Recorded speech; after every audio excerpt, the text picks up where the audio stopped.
Hello and welcome, everyone. I'm James Milan, and this is the APD update. APD, of course, stands for Arlington Police Department, and I am speaking with the Chief of Police here in Arlington, Julie Flaherty. Chief, I know you're busy today, as you are most days, so thanks particularly for making the time to join us today.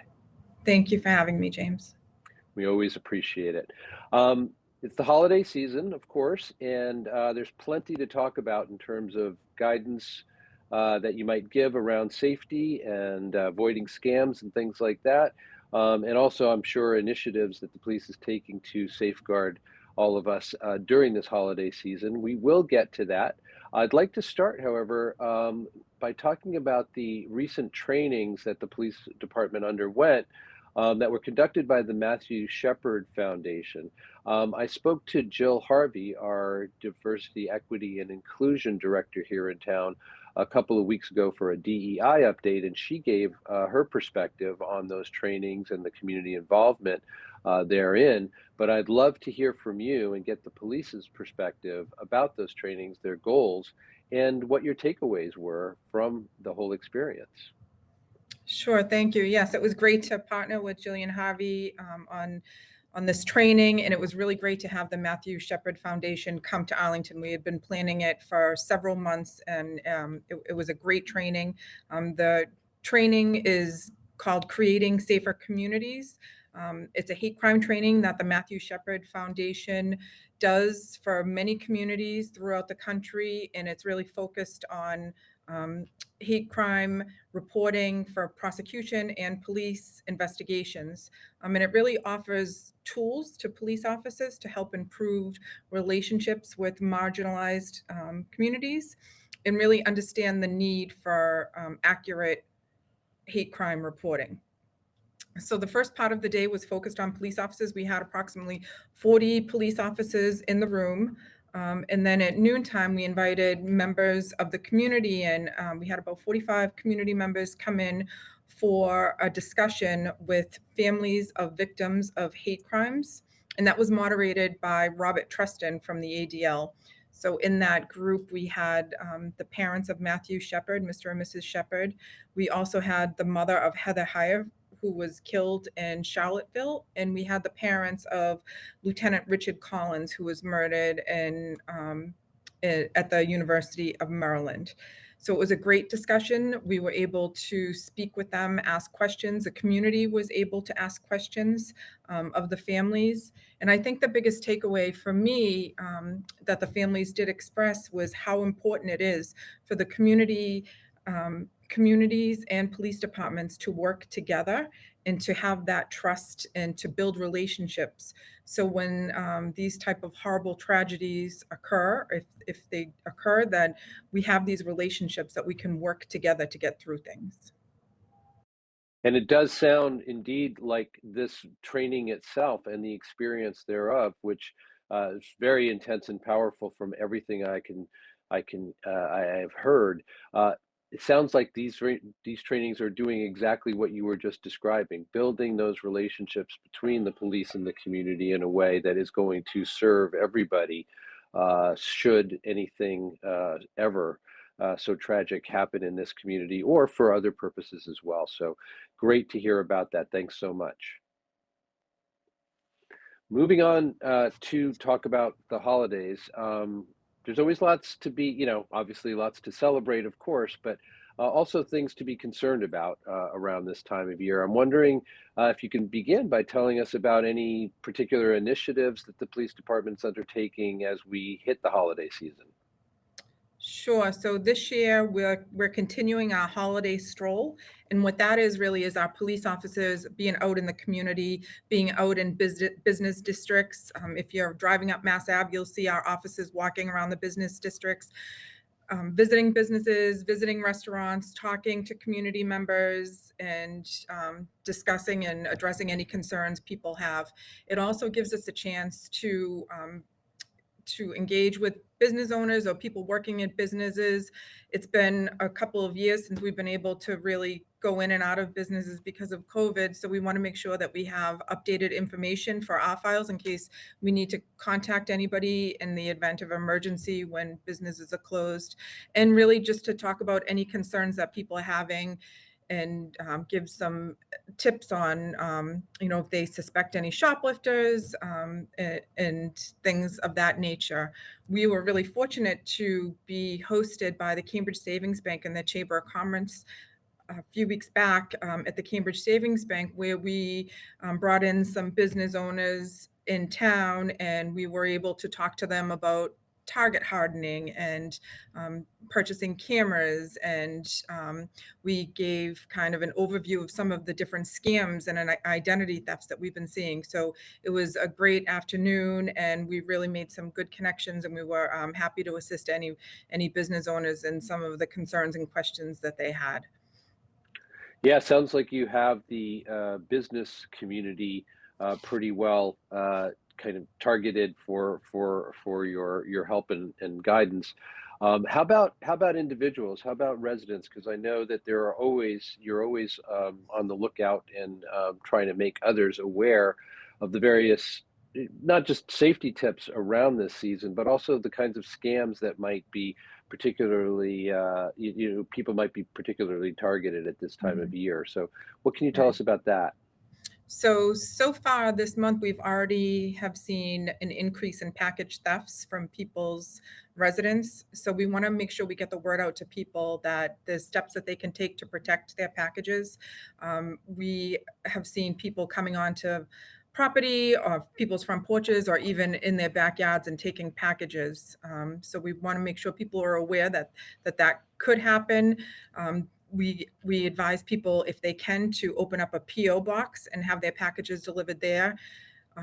Another great tip is to set up notifications. So if you order something from Amazon or another store, you can set up notifications so you'll get a text message or an email when that package is delivered. You can also ask your neighbor to be on the lookout for a package and just take it inside until you're able to get home and take the package. And we also have been telling people to look into camera systems. You can find fairly inexpensive cameras on Amazon or other stores, and they're really easy to set up. And not only is it a deterrence, if somebody is about to walk onto your property and they see a camera out your window, it's a deterrence, but it's also could assist if you were the victim of some type of crime. It could assist in locating that person. The only other thing I want to say about that is if you do feel like you're a victim of some type of package theft, you should immediately contact the store or the company that you ordered the merchandise from, and then you can contact the Arlington Police Department, and we'll send an officer out and conduct an investigation. Well, thank you very much for that. That I think is going to be very useful for people to know, hearing all of those pointers that you just gave. And I am curious about one thing, which is I imagine that this is obviously a seasonal phenomenon. In other words, as people's packages tend to increase around this time of year, that this is something that can happen. Is this trending towards getting worse here in town, or more broadly, or is this just basically the kind of thing that happens at Christmas time each year? Right. So historically, around November and December each year, we see an increase in package thefts, because more people are doing holiday shopping and having packages delivered to their front porch. So again, those reminders, if you just ask the companies to deliver to a neighbor or a PO box, I think that would be really, really helpful. That's great. Thanks again for that. There really is so much to look out for at this time of year, even as, again, we're focused mostly on the celebratory aspects. Um, Speaking of which, on an equally bright note, I've noticed that APD has been in the spirit of giving already this year. Last month, a donation was made to the Sanborn Foundation, and you can certainly speak to that, please. And then also, No Shave November apparently has been extended into December. So just let our listeners know what those particular campaigns are all about and how you're feeling. Sure. So October is Breast Cancer Awareness Month, and some of our officers approached me and asked if we could do something to recognize it and to raise awareness. So the Arlington Police Relief Association decided to sell Arlington Police Breast Cancer Awareness T-shirts and patches that look similar to our uniform patches, but were outlined in pink. The money that was raised was donated to the Sanborn Foundation. I think at the end of the month, it was approximately $3,400 that we were able to present them with a check for. The Sanborn Foundation is a nonprofit organization in Arlington that's been around for many decades, and they provide assistance to people in Arlington who are battling cancer. They provide financial assistance. They provide rides to appointments, and it's really a great organization that does so much for the community. And we really wanted to do something for them, for helping members of the community. So it was a great month. We got a lot of support from community members. We sold out of the T-shirts and the patches, and we hope to continue it next month. In addition, some of you may have seen our pink police cruiser driving around. Oh, That yes. also was to raise awareness for Breast Cancer Month, and it's back to normal now, but we're hoping to continue that next year. And you're certainly right. The Sanborn Foundation provides direct assistance and aid of all sorts, logistical to financial, like you said. So it's really going straight to the people who need it, and wonderful that you guys would support them in that way. And is No Shave November? Are there particular charities or causes that any money coming from that is going to be going to? Yes, so No Shave November, this is our third year participating in that. And officers can donate to the Mass General Hospital and grow their facial hair out for the month of November, which was now extended into the month of December. So we're donating to the Mass General Hospital in honor of many of our Arlington residents who have been touched by cancer.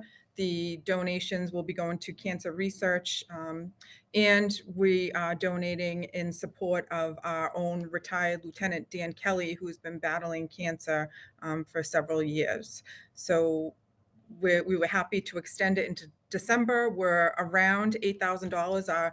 Our hope was to raise $5,000 for the month of November. We were hoping to double it for the month of December and raise 10,000, and we're almost at it. So we appreciate the donations that have been coming in from the community members, and it's a really great thing for our officers to do for people in the community and for our own Lieutenant Kelly.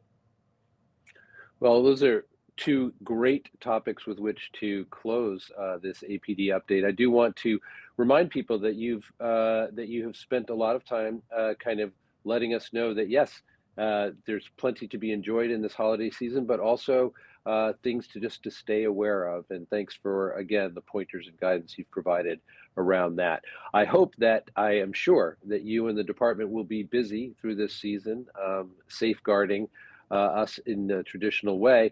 But also, our hope and wish is that you get some rest and relaxation in as well. So we hope you enjoy the holiday season. We appreciate you taking the time to be with us today.